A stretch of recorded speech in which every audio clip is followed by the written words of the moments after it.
Sullivan. I'm a former IRS agent and teaching instructor with the Internal Revenue Service.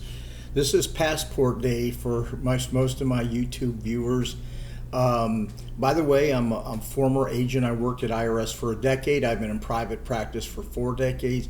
Yeah, I've been doing this 50 years, and look at me, I still look good. Anyway, at the end of the day, I have a whole team of former IRS agents.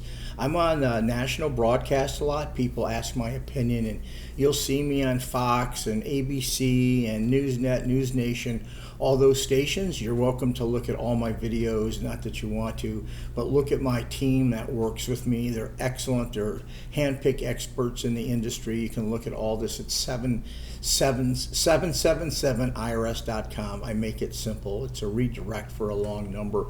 Anyway, today is Passport Day, and I want to tell you usually how fast you can get your passport back if the Internal Revenue Service has revoked it, they're failing to renew it, they're limiting your passport, and when you go to travel, you're not going to have it available to you.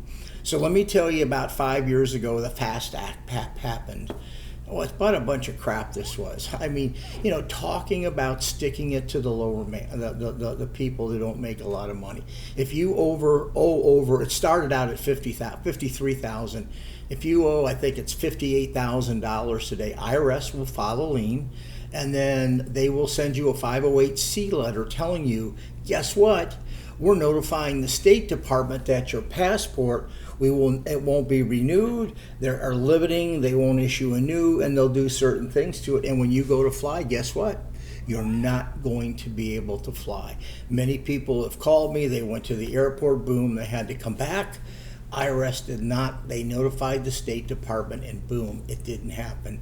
I think this is one of the most unfairest acts the Internal Revenue Service, along with the State Department, has done. It's the way to shake the lower taxpayer down. First of all, some people have to fly because family's sick. Some have to fly because they have their medical stuff taken care of over there. They have weddings, they have funerals, they have business to go to. There's a plethora of other reasons why people need their passport back. What's the soonest you're going to get your passport back realistically? We've seen some in 45 days, we've seen some in 90. We get your passport back as soon as anybody. We know how to get your case in the system, and we know how to get it worked. We're really waiting on IRS to move to get your passport back. We do these cases very quick, so this is the process to get your passport back. This is the process. So we need a financial statement of 433A. With that, we will be ready to call IRS to close your case to start the passport renewal system.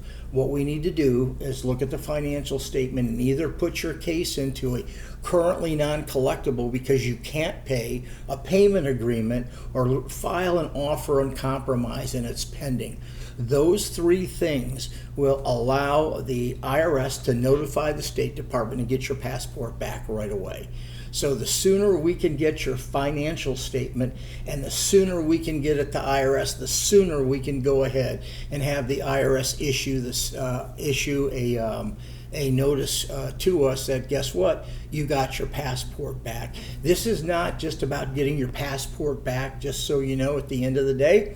It is a matter of closing your case. I said that on my last video. It's important to close your case. So when you give us your financial statement, I'd say 50% of you are in hardship. You can't pay the tax.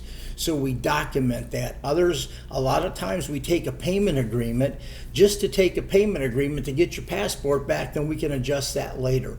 And many of you can file for an offer and compromise to settle your debt. When I say many, I don't want to say many. I'd say a few of you can. That's really more accurate.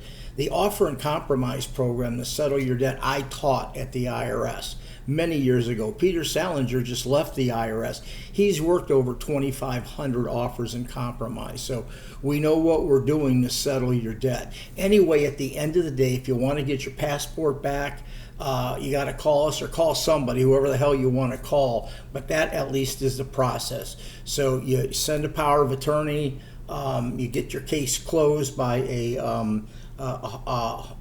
uncollectible hardship case, payment agreement, offer, and compromise, and boom, we're waiting for IRS. If you need us, you know where to get a hold of us. My information is below. We got a team of great former IRS agents on staff. We know our way around. We have over 250 working years at the IRS. Anyway, give me a subscription. That's big to me. I try to give you the information you need and be very truthful with you. A subscription lets YouTube know that we're doing a good job. Thank you very much. You're welcome to leave me a comment.